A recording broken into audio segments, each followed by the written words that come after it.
அருமையான ஒரு இது. அப்போ ஸ்ரீமடம் கும்பகோணத்துல இருந்தது. பெரியவா பீடாதிபதியா வரும்போது நமக்கே தெரியும், ரொம்ப சின்ன குழந்தை. அதாவது குழந்தைன்னு சொல்லக்கூடாது, ஆனா அந்த ஒரு இளம் பயத்துல அவர் கும்பகோணம் மடத்துலதான் முதல்ல இருந்தது. அவர் அங்கதான் எல்லாம் கத்துண்டார் அவரோட குரு கிட்ட. அங்க இருக்கும்போது என்னன்னா, முதல்ல இருக்கும்போது அவருக்கு தரிசனம் பண்றதுக்கும் அவரை இது பண்றதுக்கும் நிறைய புரோட்டோகால்ஸ் இருந்தது. என்ன அப்படின்னு சொன்னோம்னா, அவர் குழந்தைங்கிறதுனால பெரிய இதுல பீடத்துக்கு மேல அவரை உட்கார வச்சிருக்கா. பக்கத்துலயே ஒரு இடத்துல இன்னொரு பீடம் மாதிரி வச்சு அதுல அபிஷேகம் பண்ண அந்த தீர்த்தத்தை வச்சிருப்பா. அதுல ஒரு பெரிய கரண்டி மாதிரி இருக்கும். அதுக்கு முன்னாடி திரை போட்டுடுவாங்க. அப்ப நேரா பார்க்க முடியாது, ஏன்னா அப்ப கத்துக்கிற ஸ்டேஜ்ல இருந்ததுனால. ஆனா பக்தர்கள் தான் போயிட்டு இருப்பாங்க. இப்ப என்ன ஆச்சுன்னா, பெரியவா என்ன பண்ணா, அந்த மாதிரி வரும்போது அந்த திரையில ஒரு ஹோல் மாதிரி இருக்கும். அதுல அவ கை நீட்டினானா அதுல அந்த கரண்டியில எடுத்து ஒரு 4-5 பேருக்கு தீர்த்தம் ஊத்திட்டே வருவா. அப்ப பெரியவா அந்த மாதிரி பண்ணும்போது முதல்ல ஆரம்பிக்கும் போது எல்லாரும் சாதாரணமா வந்தா பெரியவா கொடுத்தா கொஞ்சம் கொஞ்சமா பெரியவாளோட தெய்வீக இது வெளியில வர ஆரம்பிச்சது. என்ன பண்ணுவானா, யார் வந்தாலும் அவளோட இது கரெக்டா அதாவது பெரியவா அந்த சைடு உட்கார்ந்துட்டு இருப்பா. அந்த கெட்டி திரையா இருக்கும். வெளியில இந்த சைடு யார் இருக்காங்கிறது கண்டிப்பா இது பண்ண முடியாது.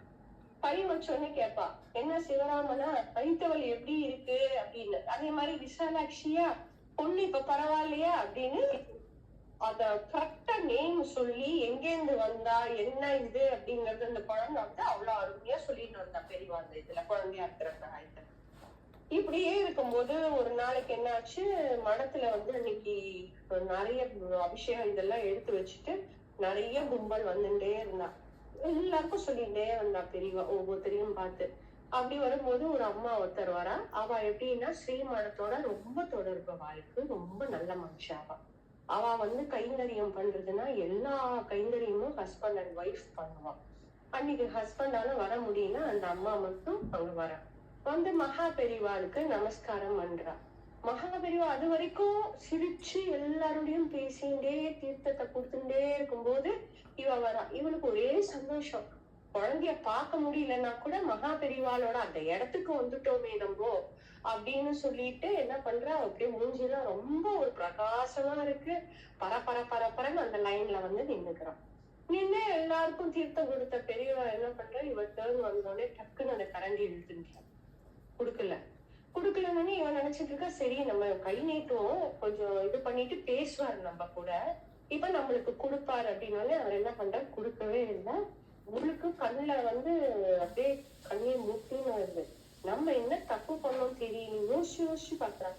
நம்ம யாரையாவது மனசுனால நோக்கடிச்சிட்டோமா, இல்ல வாயினால ஏதாவது சொல்லிட்டோமா, நம்ம என்ன பண்ணோம்னு தெரியலையே, தெரியாம செய்த பிழை ஏதாவது இருந்தாலும் மன்னிச்சுக்கோ மகா பெரியவா வேண்டிக்கிறான். மன்னிச்சுக்கோங்க பெரியவா, நான் ஏதாவது பண்ணியிருந்தேன்னா கூட.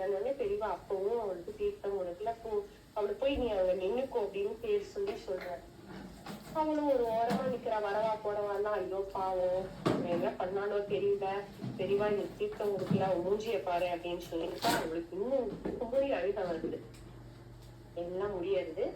அவ எல்லாரையும் உட்கார சொல்லிட்டு பெரியவா என்ன பண்றா, கூட இருந்தவரை கூப்பிட்டு நீ போய் சொல்லு அவன்கிட்ட அவ பாட்டி ஆயிட்டான்னு சொல்லு அப்படின்னு. கூட இருந்தவருக்கு ஒண்ணுமே புரியல. என்ன பெரியவா அப்படின்னா, நான் சொன்னதை போய் சொல்லு, அவ பாட்டி ஆயிட்டா அப்படின்னு சொல்லு. அவங்க என்ன பண்ற, நேர போய் நீங்க பாட்டி ஆயிட்டோன்னே எல்லாரும் சொல்றா, இவர் பாரு ஆல்ரெடி பெரியவா இது குடுக்கலன்னு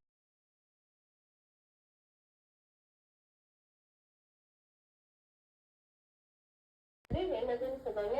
திருப்பி அவர் போய் பெரியவா நான் சொன்னேன், அவ என்னன்னு கேக்குறாங்க. இல்ல அவ பையனுக்கு இப்ப ஒரு 12 மணி போல ஆண் குழந்தை பிறந்திருக்கு, அது அப்படின்னு சொல்லு, அத போய் நீ சொல்லு அப்படின்ற. இதுல என்ன விசித்திரம்னா, அந்த பையனும் அவன் மருமகனும் கல்கட்டால இருக்கா.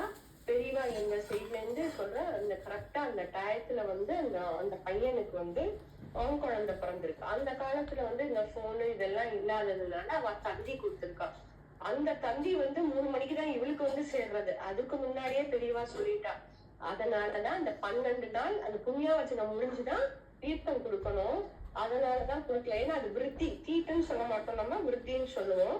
அதனால அது ரொம்ப சந்தோஷமாவும் நல்ல தீர்காயுசோடையும் எல்லாம் நல்லா இருப்பா, அவனும் நல்லா இருப்பா, அவன் குடும்பமும் சேமமா இருக்கும்னு சொல்லு அப்படின்ற.